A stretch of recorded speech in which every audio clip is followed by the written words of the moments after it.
Assalamu alaikum. Today I'm going to discuss about what if analysis tool GoalSeek. GoalSeek का tool को discuss करेंगे, उसमें क्या क्या चीज़ें इंपॉर्टेंट है, किस चीज़ GoalSeek का ऑब्जेक्टिव क्या होता है, GoalSeek हम कहाँ यूज़ करेंगे। नॉर्मली GoalSeek जो है वो फोरकास्टिंग में बहुत अच्छा यूज़ होता है। जब आप फाइनेंशियल मॉडल बनाते हैं तो GoalSeek के जरिए आप ये आइडेंटिफाई कर सकते हैं इन ऑर्डर टू से लेट सपोज हम एक एग्जाम्पल लेते हैं। लेट सपोज कि अगर मुझे 1.2 मिलियन की नेट प्रॉफिट अचीव करना है तो how many number of units needs to be sold. तो व्हाट इफ एनालिसिस का एक टूल है GoalSeek, वो बहुत आसानी से विद इन अ सेकंड आपको बता देता है। और व्हाट इफ एनालिसिस के मल्टीपल टूल्स हैं, हम इंशाल्लाह सारे टूल्स कवर करेंगे। GoalSeek है, सिनेरियो मैनेजर है, डेटा टेबल है, सॉल्वर है, सबको कवर करेंगे। मगर सबसे पहले GoalSeek को कवर करते हैं। अच्छा, GoalSeek में क्या क्या चीज़ है वो आपसे पूछता है और GoalSeek कहाँ पे जाके लगाते हैं। नॉर्मली हम इसको जो है रिकैलकुलेट जब करवा रहे होते हैं, या फिर आपका एक मॉडल और एक कंस्ट्रक्टेड जो है एक टैम्पलेट बना हुआ होता है या एक फाइनेंशियल मॉडल बना हुआ होता है, तो आप बआसानी जो है वो व्हाट इफ एनालिसिस का टूल यूज कर सकते हैं। स्ट्रक्चर होना जरूरी है, लिंक्ड होना जरूरी है, कनेक्ट होना जरूरी है चीजों का। मिसाल के तौर पे एक एग्जाम्पल लेते हैं, उसके बाद फिर मैं आपको बताता हूँ कि कैसे अप्लाई होगा। लेट सपोज हम एग्जाम्पल लेते हैं कि किसी की सैलरी है 2,50,000 बेसिक सैलरी है, और इसका जो 10% है, अब ये मैं लिंक करा रहा हूँ, कनेक्ट कर रहा हूँ। कुछ ना कुछ परसेंटेजेस होती हैं, अलाउंसेस जो भी होते हैं आपके, जैसे हाउस अलाउंस है, मेडिकल अलाउंस है, वो बेसिक सैलरी की परसेंटेज होती है। तो यहाँ मैंने इसको इन शॉर्ट अलाउंसेस में यहाँ मैंने लेट सपोज 12% ऐड कर दिया, या फिर 10% ऐड कर देता हूँ।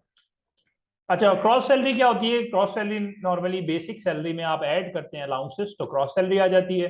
प्रोविडेंट फंड जो है वो बेसिक सैलरी का लेट सपोज 12% या 10% ले लेते हैं। इनकम टैक्स जो है वैसे तो क्रॉस सैलरी के ऊपर, टैक्सेबल सैलरी के ऊपर कटता है और वो स्लैब पे डिपेंड करता है, मगर यहाँ पर मैं एक परसेंटेज अज्यूम कर लेता हूँ। लेट सपोज क्रॉस सैलरी का जो है वो 5% मेरा इनकम टैक्स है। अच्छा, नेट सैलरी कैसे आती है? जब भी आप क्रॉस सैलरी में से प्रोविडेंट फंड माइनस करते हैं और इनकम टैक्स माइनस करते हैं तो आपका नेट सैलरी आ जाता है। अच्छा, अब यहां पर चीजें कनेक्ट हुई हुई हैं। अलाउंसेस एक परसेंटेज है, क्रॉस सैलरी एक कैलकुलेशन है, provident fund, income tax, net salary. अब ये मॉडल कनेक्टेड है और स्ट्रक्चर्ड है। यहां पे व्हाट इफ एनालिसिस टूल अब आसानी लग सकता है, और हम ये देख सकते हैं कि अगर मुझे इनकम टैक्स 15,000 की अमाउंट चाहिए तो मुझे बेसिक सैलरी कितनी रखनी पड़ेगी, क्रॉस सैलरी कितनी होगी, प्रोविडेंट। तो बेसिकली मुझे 15,000 रुपए इनकम टैक्स की डिटेक्शन करवानी है। या फिर इसको एक एग्जांपल लेके करते हैं कि मैंने एक एचआर फाइनेंस डायरेक्टर का इंटरव्यू लिया, और उन्होंने जब सैलरी के पैकेज पे बात हुई तो उन्होंने कहा मेरी सैलरी इतनी होनी चाहिए कि मेरा टैक्स जो है वो लेट सपोज 17,000 कटे। वो आपको बेसिक सैलरी नहीं बता रहे, क्रॉस सैलरी नहीं बता रहे, नेट सैलरी नहीं बता रहे, वो कह रहे हैं मेरा इनकम टैक्स 17,000 रुपए कटना चाहिए। ठीक है, अब समझने की बात यह है कि हमारे पास कोई फिगर्स नहीं है, हमारे पास बेसिक सैलरी भी नहीं है, अलाउंसेस भी नहीं है। वो कह रहे हैं कि मेरा इनकम टैक्स 17,000 रुपए कटना चाहिए।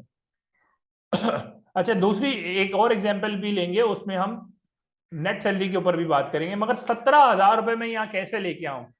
अब एक तरीका जो है मैनुअली के मैं यहाँ पर कुछ अमाउंट ऐड करूं और चेक करूं कि अब आप 17,000 आ रहा है नहीं आ रहा। ठीक है, अब ये करूं यहाँ, तो ये भी हो सकता है, मगर हमें यहाँ पर क्या करना है कि 15,000 लेकर आनी है। तो अब यहाँ पर आप व्हाट इफ एनालिसिस आराम से लगा लें, डेटा में जाएं, व्हाट इफ एनालिसिस के टूल में जाएं, GoalSeek पे ओपन करें। GoalSeek में वो सबसे पहले आपसे क्या पूछता है? Set cell. सेट सेल का मतलब वो सेल होता है जिस सेल पे आपको वैल्यू चाहिए।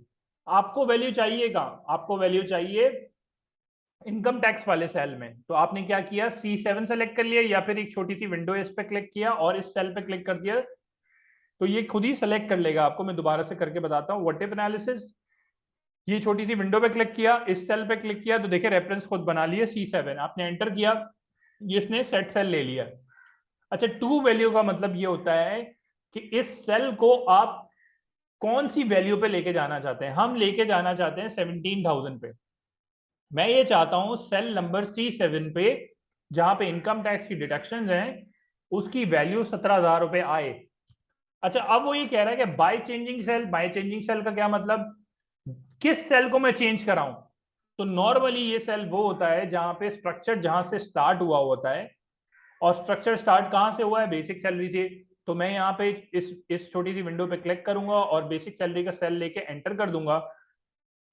अब जब मैं ओके करूंगा तो ये पूरा रिवर्स वर्किंग करेगा, फॉरवर्ड वर्किंग करेगा, रिकैलकुलेट करेगा, और जहां पर 17,000 अमाउंट आ जाएगी तो वहां पर वो रोक देगा और टारगेट वैल्यू लेकर आ जाएगा। ओके किया मैंने।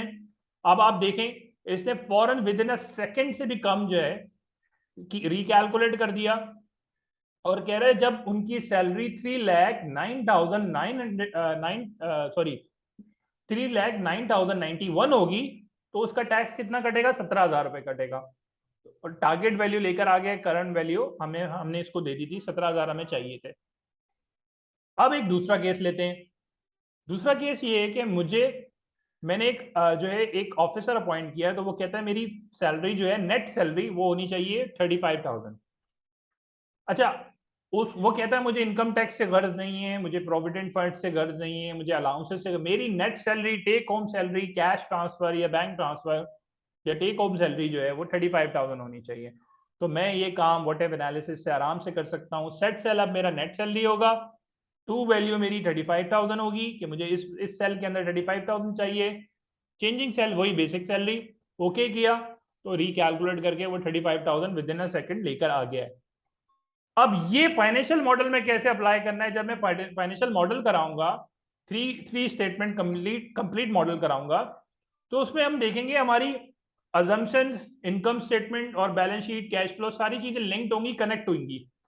तो मैं आपको बताऊंगा कि वहां पे ये टूल कैसे यूज करेंगे। पूरा मॉडल रिकैलकुलेट हो जाएगा, और हमें अगर प्रॉफिट अचीव करना है 1.3 मिलियन, इनफैक्ट हमें कोई ऐसी जो है वो अमाउंट एज्यूम करनी है तो वो भी हम कर सकते हैं, और पूरा मॉडल रिकैलकुलेट होगा और आपको ये बता देगा कि इतने number of unit sold out करोगे तो इतना नेट प्रॉफिट अचीव हो पाएगा आपको। या फिर इसके अलावा लोन पे भी हम ये लगा सकते हैं, और जगहों पे भी लगा सकते हैं। तो ये टूल का आइडिया होना चाहिए, प्लस ये कि मैंने फ्रीलांसिंग भी की है इस टूल के ऊपर। एक क्लाइंट को मैंने सर्विस दी कि एसआरबी इनवॉइस में उसको प्रॉब्लम हो रहा था, तो वहां मैं व्हाटएवर एनालिसिस जरिए उसको मैंने बता दिया। उसको सबसे बड़ा प्रॉब्लम ये था कि मुझे नेट ये नहीं पता चल रहा कि मुझे चाहिए 1 लाख रुपए। अब मैं सर एसआरबी इनवॉइस दे रहा हूँ, वो क्लाइंट एसआरबी इनवॉइस दे रहा है, मगर वो कह रहा है कि यार मुझे ये नहीं पता चलता वो एसआरबी कितना काटते हैं, टैक्स कितना काटते हैं, मगर मुझे नेट जो है ना 1 लाख रुपए चाहिए। After detecting all taxes, after paying all taxes, मुझे 1 लाख रुपए बचना चाहिए। तो मैंने इसको व्हाटएवर एनालिसिस लगा के दिया और वो सेटिस्फाई हो गया, और आप आराम से उसको फ्रीलांसिंग कर सकते हैं, लोकली भी इंटरनेशनली भी। आपको टूल आता है तो आप बहुत इफेक्टिवली इसको यूज कर सकते हैं। Thank you. इंशाल्लाह नेक्स्ट क्लास व्हाटएवर एनालिसिस की टूल के ऊपर होगी, और may be scenario manager, data table, solver के ऊपर हो। Thank you very much. Allah Hafiz.